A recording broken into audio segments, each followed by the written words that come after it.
Hello, আসসালামু আলাইকুম। আপনি সঞ্জু বলছেন, রাইট? জি বলুন। সঞ্জু, আমি একজনকে ভালোবাসি। সো আমার মনে হয় আপনি যদি এই ডিলটা করতে পারেন, আপনার ক্যারিয়ারের সবচেয়ে বেশি অ্যামাউন্টের কাজ আপনার এটা হতে যাচ্ছে। চালের ব্যবসায় ফোন দিছে দিনাজপুর থেকে, জিজ্ঞেস করতেছে পোলার চাল লাগবে কিনা। আমি তো পোলার চাল কিনে দেয় না। ভাইয়া আপনি বললাম না রং নাম্বারে ফোন করছেন। আমরা তো পোলার চাল খাই না, আমরা মিনিকেট খাই। Sorry, hello. আমি আপনাকে পরে বুঝাই বলতেছি আপনি কেন রং নাম্বারে ফোন করছেন। হ্যাঁ, আমরা ফ্লাওয়ার চাল খাই না, মিনিকেট খাই।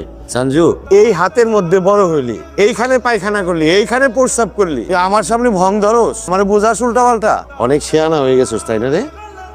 যেদিন কট্টা খাবি সেই দিন টের পাবি, আর সেদিন কিন্তু এই ভাই উদ্ধার করব। তুই আগেই ভালো ছিল, আমাকে সময় দিত। এই কাজটা শুরু করার পর থেকে এত ব্যস্ত যে আমাকে সময় দিস না। সঞ্জু, আমাদের রোমান্টিক জায়গাটা যদি ঠিক না থাকে তাহলে কিভাবে হবে, রিলেশনশিপ কিভাবে আগাবো? আমি কি কাজ করতে চাইছিলাম? তো ফার্স্টে বলছিলাম আমি স্টুডেন্ট, আমি পড়ালেখা করি। হ্যাঁ, তুই তো আমার জোর দিলি আমার কাজ করতে হবে, এমন কিছু একটা করতে হবে, না তোর বিয়ে হয়ে যেতেছে। এখন যখন আমি কাজ করতেছি, এখন এমন করতেছিস